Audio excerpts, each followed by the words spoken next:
नमस्कार विद्यार्थी मित्रांनो, मी हिम्मत पाटील सर. आज आपण पाहायचंय ग्रहमाला. ह्या ग्रहमालेवरती कोणत्याही एक्झामला 1 मार्काचा प्रश्न असतो आणि 10 ते 15 मिनिटांमध्ये तुमची 1 मार्काची तयारी होणार. मित्रांनो, मी विश्व भयंकर मोठा आहे आणि ह्या विश्वामध्ये असंख्य तारे आणि त्या ताऱ्याभोवती त्यांचे ग्रह फिरत असतात आणि त्या ताऱ्याभोवती ग्रह फिरतात आणि तो तारा आणि ते ग्रह मिळून काय होते, दीर्घिका होते. मग विश्वामध्ये दीर्घिका किती आहे? तर जवळपास 100 अब्ज किंवा ऑप्शन मध्ये दुसरा विचारतील 1022. हे देखील विचारतील. मग बघा, ह्या ज्या दीर्घिका आहे त्या दीर्घिकेचं विश्लेषण 2 प्रकारे केलेलं आहे.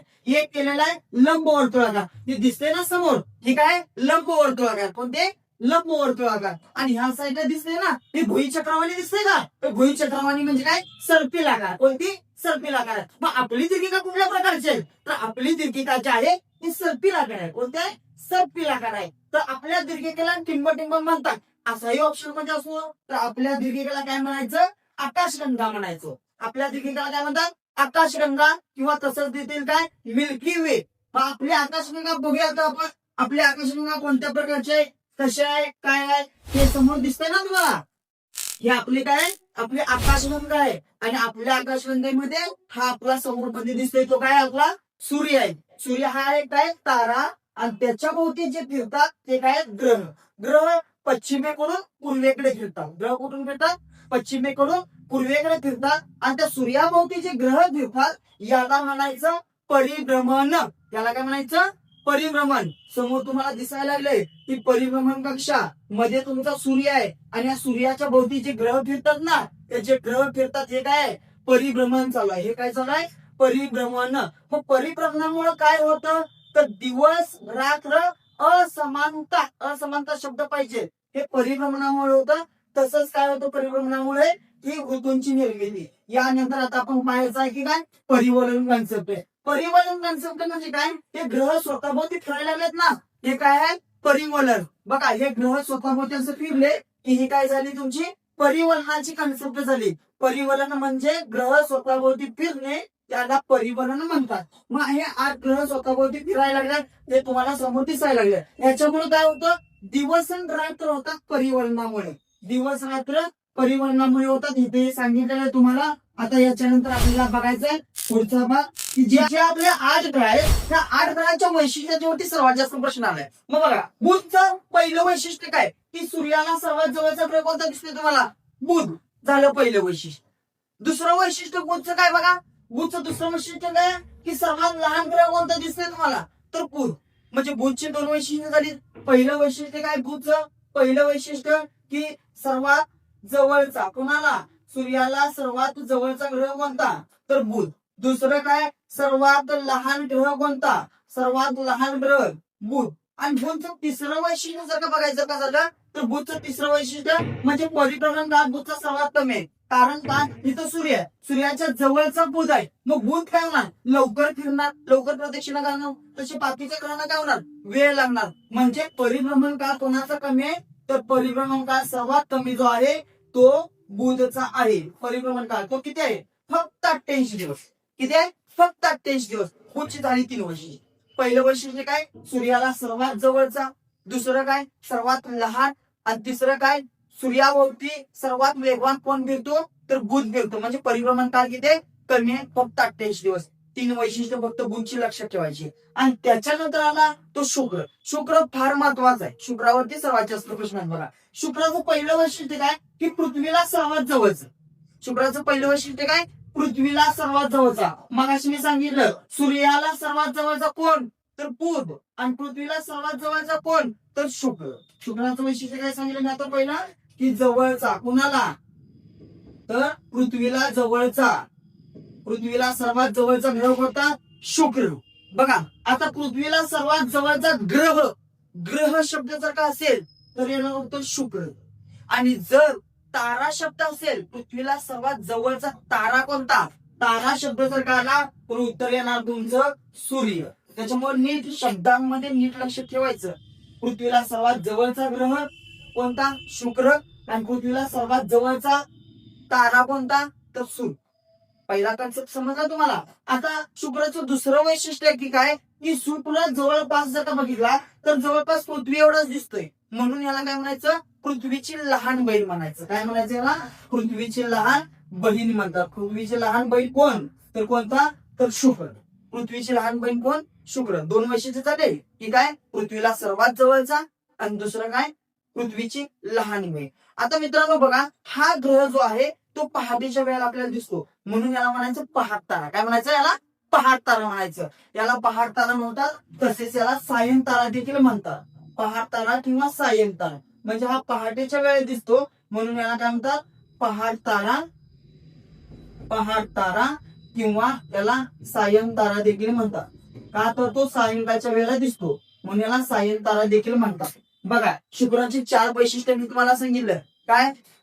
पृथ्वीला सर्वात जवळचा, दुसरं काय सांगितलं तुम्हाला? पृथ्वीची लहान बहीण, तिसरं काय म्हणायचं याला? पहाट तारा किंवा त्याला मॉर्निंग स्टार पण म्हणतात ना, तोही आलेला आहे प्रश्न. किंवा त्याला सायंकाळच्या वेळेला दिसतो म्हणून त्याला सायन तारा किंवा इव्हिनिंग स्टार म्हणतात. आणि बघा, पुढचं वैशिष्ट्य फार महत्वाचं आहे शुक्राचं, की काय? सर्वात तेजस्वी ग्रह कोणता? तर सर्वात तेजस्वी ग्रह शुक्र आहे. सर्वात तेजस्वी ग्रह कोणता? तर शुक्र. शुक्राचं मी 5वं वैशिष्ट्य सांगितलं. काय? तेजस्वी ग्रह. तेजस्वी ग्रह कोणता? शुक्र. आणि शुक्राचं त्याच्या पुढचं वैशिष्ट्य जर का सांगितलं तर शुक्रावरती सल्फ्युरिक ऍसिडचं वातावरण आहे, त्याच्यामुळे तिथं ढग सल्फ्युरिक ऍसिडचे आहेत, त्याच्यामुळे तिथं ग्रीन हाऊस इफेक्ट होतो. ग्रीन हाऊस इफेक्ट कोणत्या ग्रहावरती होतो असा प्रश्न असतो. ग्रीन हाऊस इफेक्ट कोणत्या ग्रहावरती होतो असा प्रश्न असतो. तर ग्रीन हाऊस इफेक्ट कुठे होतो? शुक्रावरती होतो. आणि तसेच शुक्र काय? शुक्र हा अपवाद आहे. शुक्र काय? अपवाद. आता शुक्र हा अपवाद. अपवाद म्हणजे काय? अपवाद म्हणजे काय? सर्व ग्रह पश्चिमेकडून पूर्वेकडे फिरतात, मात्र शुक्र कसा उलटा आहे. शुक्र कसा आहे? पूर्वेकडून पश्चिमेकडे फिरतो, असा शुक्र आहे. लक्षात आलं? शुक्राची वैशिष्ट्य तुम्हाला नीट समजली का मित्रांनो? बघा, शुक्राची वैशिष्ट्य मी तुम्हाला सांगितली किती? 7च वैशिष्ट्य सांगितले. बघा, पहिला पृथ्वीला जवळचा, दुसरा पृथ्वीची लहान बहीण, तिसरा पहाट तारा किंवा मॉर्निंग स्टार, चौथा सायन तारा म्हणतात त्याला, तसेच त्याला तेजस्वी ग्रह म्हणतात. आणि पुन्हा काय सांगितलं? ग्रीन हाऊस इफेक्ट त्या ठिकाणी होतो 6वा. आणि 7वा काय सांगितलं? तो अपवाद आहे. आणि हे जे पहिले 2 ग्रह आहेत ना, त्या पहिल्या 2 ग्रहांना उपग्रह नाही. पहिल्या 2 ग्रहांना उपग्रह नाही. आणि त्याच्यानंतरचा जो आला तो पृथ्वी. पृथ्वीवरती जास्त काय आता आपण पाहायचं नाही. पृथ्वी सविस्तर आपण पाहणार आहोत. तर पृथ्वी फक्त एवढंच लक्षात ठेवा, पृथ्वी सूर्यापासून किती नंबरचा ग्रह आहे? किती नंबरचा दिसतोय तुम्हाला? 3 नंबरचा. म्हणजे 3 नंबरचा ग्रह कोणता? पृथ्वी. 3 नंबरचा ग्रह कोणता? पृथ्वी. आणि पृथ्वीला एकच उपग्रह आहे, त्याचं नाव काय? तर चंद्र. आणि पृथ्वीला निळा ग्रह देखील म्हणतात. एवढंच फक्त लक्षात ठेवायचं. आणि पृथ्वी सविस्तर बघणार होता. त्याच्यानंतरचा आला कोणता? मंगळ. कोणता आला? मंगळ. मंगळ लागणं लय वाईट आहे, त्याच्यामुळे मंगळाचं नीट लक्ष देऊन बघा तुम्ही. मंगळ काय? मंगळाला लाल ग्रह म्हणायचं. मंगळाला कोणता ग्रह म्हणायचा? लाल ग्रह मंगळाला म्हणून ओळखले जाते. मंगळाला कोणता ग्रह ओळखला जातो? लाल ग्रह कोणता? तर मंगळ. लाल ग्रह कोणता? मंगळ. मग मंगळावरती मंगळाचे उपग्रह 2 आहेत. एक आहे तो फोबोस, एक आहे तो फोबोस, आणि दुसरा आहे तो डिमोस. हे 2 काय आहेत? मंगळाचे उपग्रह, फोबोस आणि डिमोस. हे पहिले 4 ग्रह समजले का मित्रांनो तुम्हाला? बघा, बुध, शुक्र, पृथ्वी आणि मंगळ. हे 4 ग्रह जे पहिले आहेत, त्या 4 ग्रहांना म्हणायचं अंतर्ग्रह. काय म्हणायचं? अंतर्ग्रह. कारण का? ह्या 4 ग्रह झाल्यानंतर ह्या ठिकाणी आपल्याला लघुग्रहाचा पट्टा आहे. हे 4 ग्रह झाल्यानंतर इथं काय? लघुग्रहाचा पट्टा येते. हे तर दिसतोय ना तुम्हाला? हा काय? लघुग्रहाचा पट्टा. मग हे लघुग्रह एकूण किती आहेत? तर जवळपास 40 लाख लघुग्रह आहेत. 40 लक्ष इतके लघुग्रह आहेत. मग तुम्हाला प्रश्न असा असतो बघा, की मंगळ आणि गुरु यांच्यामध्ये कोणता पट्टा आहे? तर कोणता आहे? लघुग्रहाचा. आणि दुसरा प्रश्न असा विचारला जाईल, कोणत्या 2 ग्रहाच्या मध्ये लघुग्रहाचा पट्टा आहे? तुम्हाला कोणते 2 ग्रहाचे दिसतो? मंगळ आणि गुरु, त्या 2 ग्रहाच्या मध्ये लघुग्रहाचा पट्टा आहे. मित्रांनो, हे 40 लक्षचे लघुग्रह आहेत, हे देखील सूर्याभोवती फिरतात बरं का? हे देखील सूर्याभोवती फिरतात. मग लघुग्रहाच्या पट्ट्याच्या आतल्या ग्रहांना काय म्हणायचं? की अंतर्ग्रह म्हणायचं. आणि लघुग्रहाच्या पट्ट्याच्या बाहेरच्या ग्रहांना काय म्हणायचं? बाह्यग्रह म्हणतात. मग लघुग्रहाचं वैशिष्ट्य काय? या सगळ्या ग्रहांमध्ये तुम्हाला हे लघुग्रह कसे दिसतात? तर आकाराने लहान दिसतात. आकार कसा आहे यांचा? आकार लहान आहे. आकार लहान आहे, मात्र घनता कशी आहे याची? घनता जास्त आहे. बघा, लघुग्रहाचं वैशिष्ट्य काय? आकार लहान आणि घनता जास्त. ठीक आहे. तसेच हे लघुग्रह सिलिकापासून बनलेले. कशापासून? सिलिकापासून बनलेले. आता लघुग्रहाच्या पुढचा भाग आपण पुढचे 4 ग्रह पाहणार. पुढचे 4 ग्रह कोणते?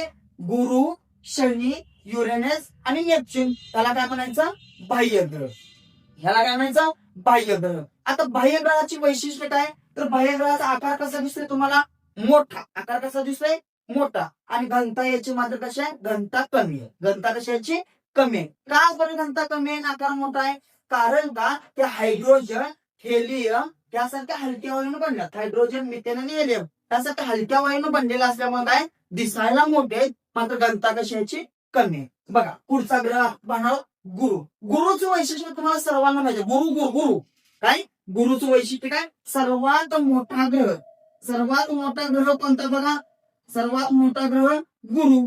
म्हणजे गुरुचं पहिलं वैशिष्ट्य झालं काय? सर्वात मोठा ग्रह. मग मला सांगा पृथ्वीपेक्षा किती मोठा आहे? तर पृथ्वीपेक्षा 1300 पट मोठा आहे. किती पट आहे? पृथ्वीपेक्षा 1300 पट मोठा आहे. मग मी आता तुम्हाला सूर्य विचारला, मग मला सांगा सूर्य किती मोठा आहे? सूर्य पृथ्वीपेक्षा किती मोठा आहे? तर सूर्य 13 लाख पट मोठा आहे. सूर्य किती मोठा आहे? तर सूर्य 13 लाख पट मोठा आहे. म्हणजे नीट लक्षात ठेवायचं. गुरु किती मोठा आहे? तो गुरु 1300 पट मोठा आहे. सूर्य किती आहे? सूर्य 13 लाख पट मोठा आहे.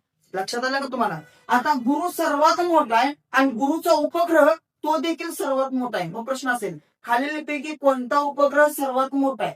तर कोणता उपग्रह? गॅनिमेडा. काय नाव त्याचं? गॅनिमेडा. गॅनिमेडा जो उपग्रह आहे तो गॅनिमेडा उपग्रह काय सर्वात मोठा उपग्रह आहे. आणि तो कोणाचा आहे? तो आहे गुरुचा. कोणाचा आहे तो? गुरुचा. गुरुची 2च वैशिष्ट्य लक्षात ठेवा तुम्ही. सर्वात मोठा ग्रह कोणता? गुरु. आणि सर्वात मोठा उपग्रह कोणता? गॅनिमेडा. आणि गॅनिमेडा कोणाचा आहे? तर गुरुचा उपग्रह आहे. त्याच्यानंतर पाहणार आपण शनी. आता बघा शनीचं वैशिष्ट्य जर का बघायचं का झालं तर शनी भोवती 7 कडे. शनीचं वैशिष्ट्य जर का बघायचं का झालं तर शनी भोवती किती कडे? 7 कडे असणारा ग्रह कोणता? तर शनी. 7 कडे असणारा ग्रह कोणता? शनी. काही पुस्तकाच्या मध्ये वेगवेगळे दिलेले आहेत कडी, ते तिथं जास्त प्रश्न विचारण्याची शक्यता नाही, तर तरी देखील तुम्ही 7च कडे लक्षात ठेवा. 7 कडे. शनी भोवती किती कडे? 7 कडे. आणि शनीचं दुसरं वैशिष्ट्य म्हणजे काय? शनीची घनता कमी आहे. शनीची घनता सर्व ग्रहामध्ये शनीची घनता सर्वात कमी आहे. मग किती शनीची घनता सर्वात कमी आहे ना? तर शनी ग्रह पाण्यावरती तरंगतो. हे बघा आणि शनी ग्रह हा पाण्यावरती तरंगणारा ग्रह म्हणून ओळखला जातो. मग पाण्यावरती तरंगणारा ग्रह कोणता? तर कोणता? शनी ग्रह. शनी ग्रह पाण्यावरती तरंगणारा ग्रह. हे तुम्हाला दिसतंय का? पाण्यावरती तरंगणारा ग्रह कोणता असा प्रश्न जर का आला तर कोणता? शनी ग्रह हा पाण्यावरती तरंगणारा ग्रह आहे. शनीनंतर कोणता आला आपला? शनीनंतर बघा शनीनंतर आला युरेनस आणि शेवटी आला नेपच्यून. मग युरेनसला टिंबटिंबा म्हणतात. तर युरेनसला म्हणायचं काय? अरुण. युरेनसला काय म्हणायचं? अरुण. युरेनस म्हणजे कोणता? अरुण. आणि पुढचा नेपच्यून म्हणजे कोणता? वरुण. पहिला अरुण, दुसरा वरुण. मग वरुण कोणाला म्हणायचं? तर नेपच्यूनला म्हणतात काय? वरुण म्हणतात. युरेनसला काय म्हणतात? अरुण. नेपच्यूनला म्हणतात वरुण. मग युरेनसचा शोध कोणी लावला? युरेनसचा शोध लावला विल्यम हर्शल. कोणी लावला? हर्शल. कोणी लावला? हर्षलने काय केला? युरेनसचा शोध लावला. हर्षलने लावला. कोण लावला? हर्षलने. तुम्हाला माहितीये हर्षल क्रिकेटर माहितीये तुम्हाला. त्याच्यानंतर युरेनसचा शोध लावला हर्षल आणि नेपच्यूनचा शोध कोणी लावला? गेल. कोणी लावला? गेल. बघा इथे लावला विल्यम हर्शल आणि तिथे लावला जॉन गेल. आता गेलने जर तो बॉल मारला तर कुठे जातोय? डायरेक्ट स्टेडियमच्या बाहेर. पाहता ना तुम्ही. सर्वात लांबचा ग्रह कोणता? नेपच्यून. आणि त्याचा शोध कोणी लावला? गेल. कोणी लावला? गेलने. आता बघा युरेनसचं वैशिष्ट्य दुसरं जर का बघितलं तर युरेनस घरंगळत चालतो. कसं चालतो? घरंगळत. घनबळत चालणारा ग्रह कोणता? तर घनबळत चालणारा ग्रह कोणता? तर युरेनस. कोणता? युरेनस. युरेनस कसं चालतोय? घनबळत चालतोय. कसं चालतोय? घनबळत चालतंय. तसंच बघा युरेनसचं पुढचं वैशिष्ट्य जर का बघितलं तर युरेनस देखील काय? अपवाद आहे. काय? अपवाद. म्हणजे आपण शुक्र पाहिला होता इकडं. शुक्र अपवाद पाहिला होता. तसंच काय युरेनस देखील अपवाद आहे. म्हणजे युरेनस देखील काय करतो? पूर्वेकडून पश्चिमेकडे फिरतो फिरताना. आणि सर्वात लास्ट ग्रह जर का पहिला नेपच्यून तर काय त्याला अंधकारमय ग्रह म्हणायचं. काय म्हणायचं? अंधकारमय ग्रह. अंधकारमय ग्रह. अंधकारमय ग्रह म्हणतात त्याला. कारण का? तिकडे सूर्यकिरण पोहोचायला खूप वेळ लागतो. त्याच्यामुळे 6 महिने दिवस रात्र कोणत्या ग्रहावरती होतात? तर नेपच्यून वरती. सर्वात लांबचा ग्रह कोणता? तर नेपच्यून. 8 ग्रह लक्षात आले का तुमच्या?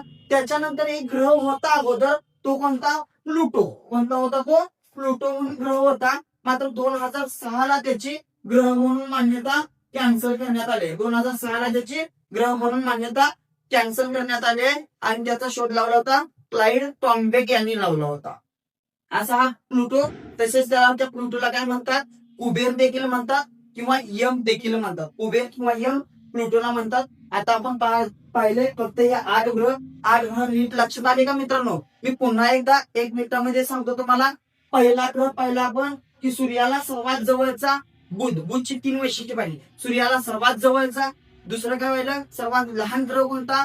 बुध. आणि तिसरं काय पाहिलं? परिभ्रमण काळ कमी कोणाचा? बुधचा. बुधचे 3 पाहिले. आता शुक्राचे 7 पाहिजे. आता शुक्राचे 7 कोणते? पृथ्वीला सर्वात जवळचा ग्रह कोणता? तर कोणता? शुक्र. पुढचं काय पाहिलं? शुक्रचं पृथ्वीची लहान बहीण कोणत्या ग्रहाला ओळखतात? तर लहान बहीण शुक्र. म्हणजे काय? पृथ्वीला जवळचा, लहान बहीण, पुन्हा काय? पहाट तारा, पुन्हा काय? सायन तारा, तेजस्वी ग्रह. आणि त्याच्यानंतर पाहिलं काय आपण? ग्रीन हाऊस इफेक्ट पडतो आणि हा अपवाद आहे. त्या दोन्हीला उपग्रह नाही. एवढंच लक्षात ठेवायचं. त्याच्यानंतर आला आपली पृथ्वी 3 नंबरचा ग्रह. त्याचा उपग्रह कोणता? तर चंद्र. आणि 3 नंबरचा ग्रह म्हणून याला ओळखलं जातं आणि निळा ग्रह म्हणतात. त्याच्यानंतर आला कोणता? तुमचा मंगळ. मंगळचं फक्त एवढंच पाहिलं. लाल ग्रह म्हणतात. फोबोस आणि डिमोस हे त्याचे उपग्रह आहे.